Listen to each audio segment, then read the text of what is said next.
Assalamualaikum warahmatullahi wabarakatuh. Hai anak-anak, apa khabar? Hari ini cikgu ingin fokus kepada tajuk daya dan gerakan 1 iaitu subtopik 2.5 berkaitan dengan momentum.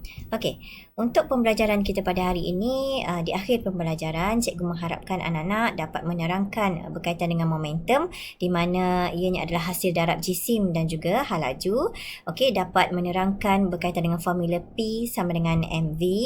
Dan akhir sekali, untuk pembelajaran pada hari ini boleh mengaplikasikan prinsip keabadian momentum dalam perlanggaran dan juga letupan. Okey, baik. Kita teruskan dengan apa itu momentum. Okey, momentum sebenarnya adalah suatu kuantiti vektor.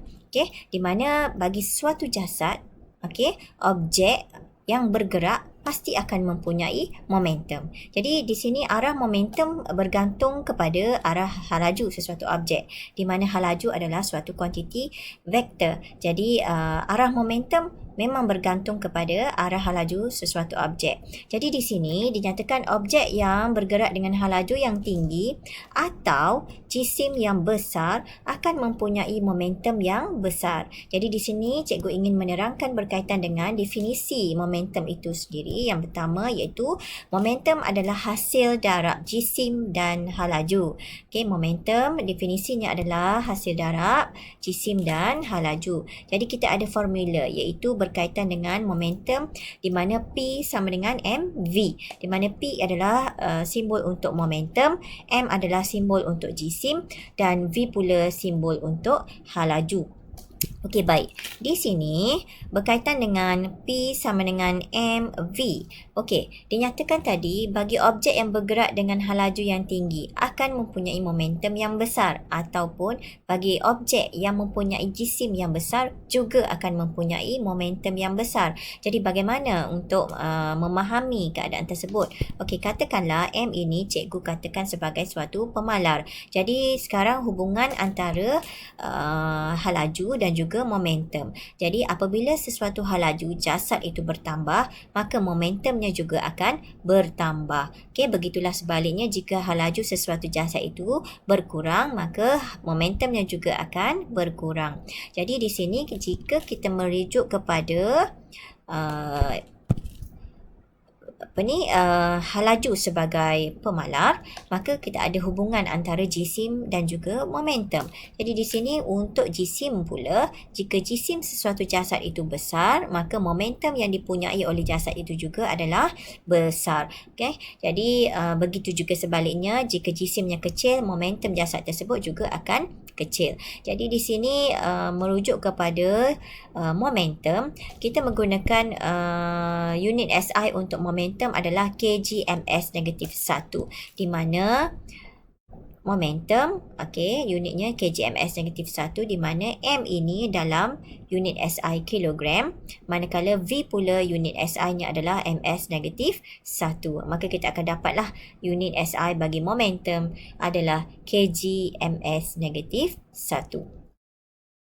Okey, baik, kita teruskan dengan contoh yang pertama. Okey, sebutir peluru berjisim 0.01 kilogram. Okey, ini adalah M. Okey, dengan hal laju 200 meter per saat. Ini adalah V. Soalan, berapakah momentum peluru itu? Jadi di sini kita ada formula P sama dengan mv. Jadi kita masukkan nilai M dengan nilai 0.01 kg darabkan dengan hal lajunya adalah 200, maka kita akan dapat nilai momentum di sini adalah 2 kgms negatif 1. Okey, baik, ini adalah merujuk kepada bagaimana kita memasukkan dalam persamaan formula, iaitu berkaitan dengan formula P sama dengan M darab dengan V. Okey, yang seterusnya kita rujuk contoh yang kedua. Pula. Okey, diberi sebuah troli berjisim 1.5 kg. Okey, ini adalah M. Okey, bergerak dengan hal laju 4 ms negatif 1. Okey, di sini adalah U. Okey, bergerak dengan halaju 4 ms negatif 1 adalah halaju awal. Okey, dan cikgu terangkan, nyatakan ni sebagai U. Okey, berlanggar dengan dinding batu dan terpantul balik dengan halaju 3 ms negatif 1. Jadi di sini adalah apabila setelah terpantul semula, dia akan bergerak dengan satu halaju. Okey, dan halaju ini adalah halaju akhir. Okey, soalan. Tentukan momentum awal. Okey, untuk soalan A, kita nak menghitung momentum awal. So, momentum awal, okey, formula momentum adalah P sama dengan mv. Jadi, jika kita nak mencari momentum awal, kita boleh gantikan kedudukan V ini dengan U. Okey. Masing-masing masih lagi halaju.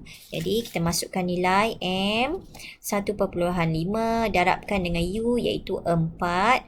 Maka kita akan dapat nilai 6 kg ms negatif 1. Okey, baik. Bagi B pula, kita mencari momentum akhir. Okey, sama dengan mv. Maka masukkan dalam formula ini iaitu 1.5 darabkan dengan, okey, di sini V ini merujuk kepada halaju dan ia adalah suatu kuantiti vektor. Maka jika dia terpantul semula, maka ia akan terpantul dalam arah yang bertentangan. Jadi halaju ini kita perlu meletakkan tandaan negatif 3. Okey, jadi kita dapat nilai negatif 4.5 kg ms negatif 1. Okey, jadi untuk menghitung perubahan momentum, okey, iaitu C, perubahan momentum. Perubahan momentum adalah mv tolak mu. Okey, anak-anak perlu tahu ini adalah formula untuk perubahan momentum. Jadi di sini jika kita dah menghitung nilai mv tadi dengan nilai negatif 4.5 tolakkan dengan 6, maka kita akan dapat nilai akhirnya adalah negatif 10.5 kg ms negatif 1. Okey, ini adalah nilai untuk perubahan momentum. Okey, baik. Yang seterusnya iaitu berkaitan dengan satu prinsip dalam tajuk momentum ini, iaitu prinsip keabadian momentum. Prinsip keabadian momentum ini menyatakan dalam satu pelanggaran, okey, jumlah momentum sebelum pelanggaran adalah sentiasa sama dengan jumlah momentum selepas pelanggaran, tapi dengan syarat tiada daya luar yang bertindak ke atas sistem tersebut. Okey, cikgu ulang, prinsip keabadian momentum ini dalam suatu pelanggaran, jumlah momentum sebelum pelanggaran mesti sama dengan jumlah momentum selepas pelanggaran dengan syarat tiada daya luar yang bertindak ke atas sistem tersebut. Okey, baik. Jadi di sini cikgu cuba memudahkan pemahaman di sini, iaitu jumlah momentum sebelum adalah sama dengan jumlah momentum selepas. Jadi kita nak menghitung, kita akan memahamilah konsep ini supaya kita dapat menghitung nilai-nilai dalam aplikasi prinsip keabadian momentum nanti. Okey, jadi yang seterusnya kita merujuk kepada jenis-jenis pelanggaran.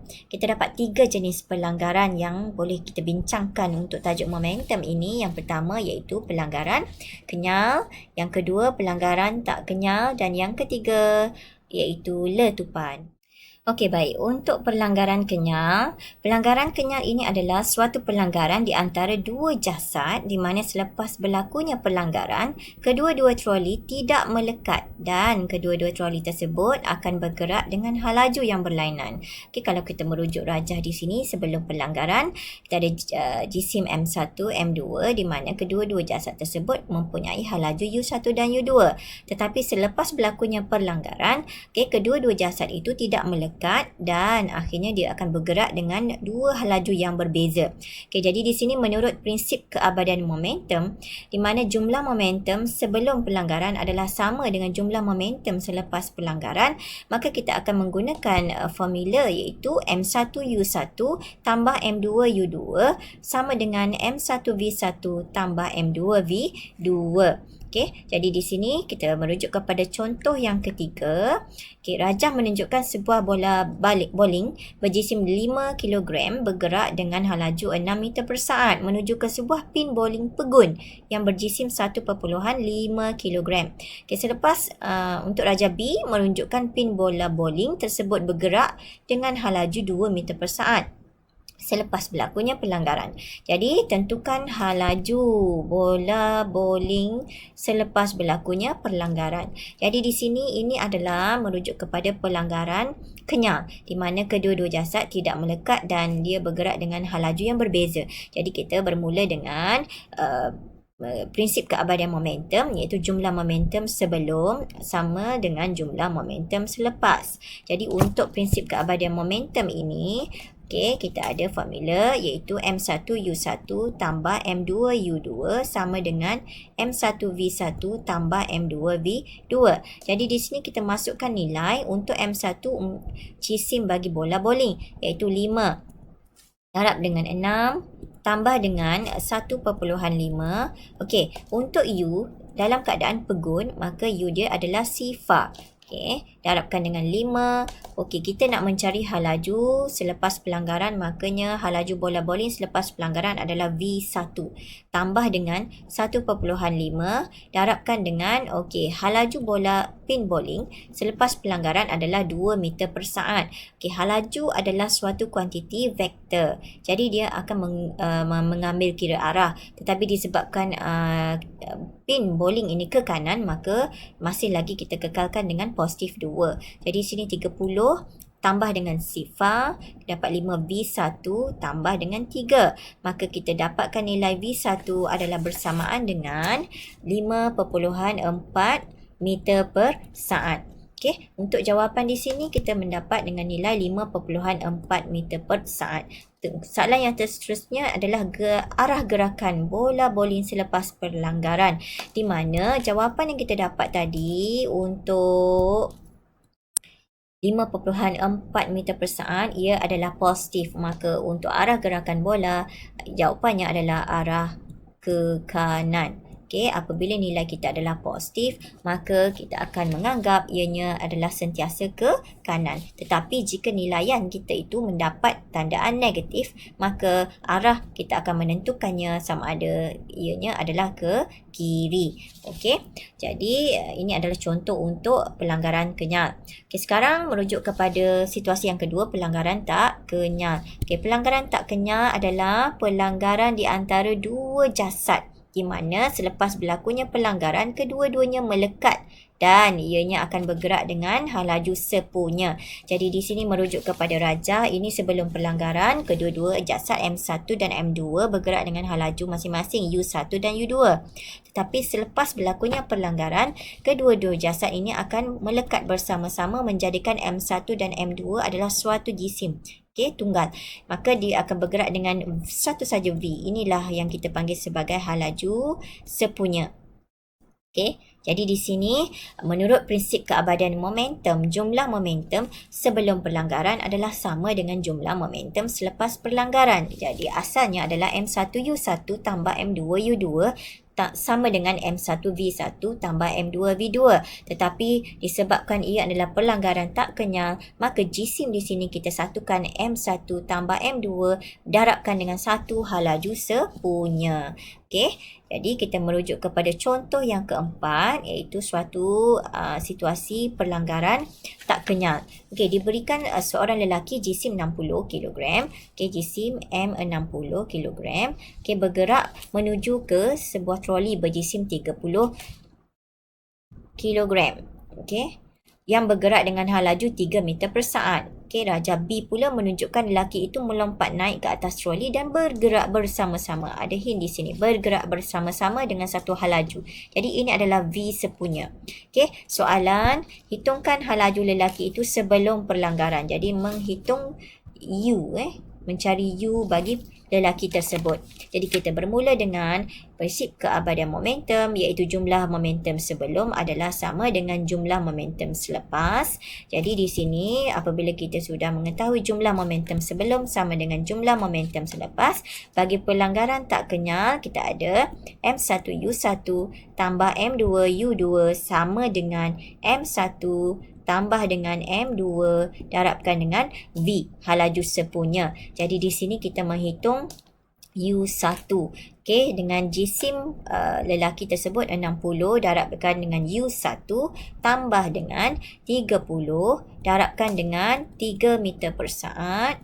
Okey, sama dengan jisim 60 tambahkan dengan jisim 30 darabkan dengan V iaitu 7.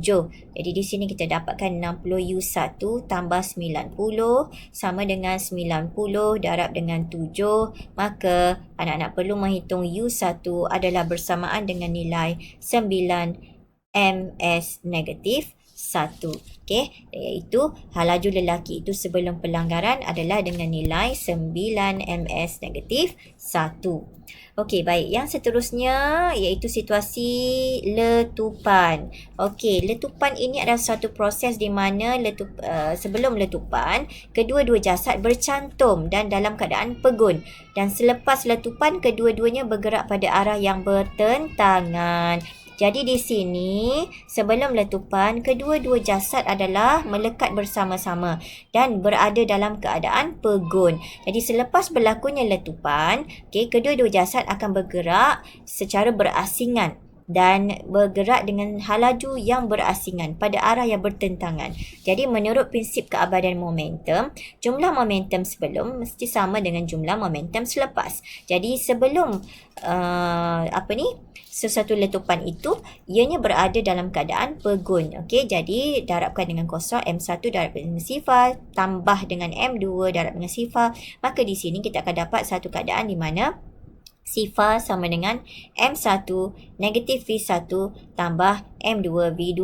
Okey, tandaan negatif ini disebabkan oleh ke kanan kita sentiasa menganggap positif, ke kiri kita akan anggap negatif. Jadi kita perlu masukkan tandaan untuk halaju kerana halaju ini adalah suatu kuantiti vektor.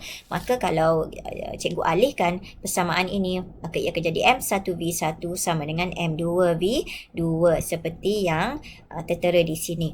Okey, baik. Untuk yang seterusnya, contoh yang kelima, contoh yang terakhir, iaitu rajah menunjukkan sebutir peluru berjisim 0.05 kg ditembak keluar dari sepucuk pistol yang berjisim 1.5 kg.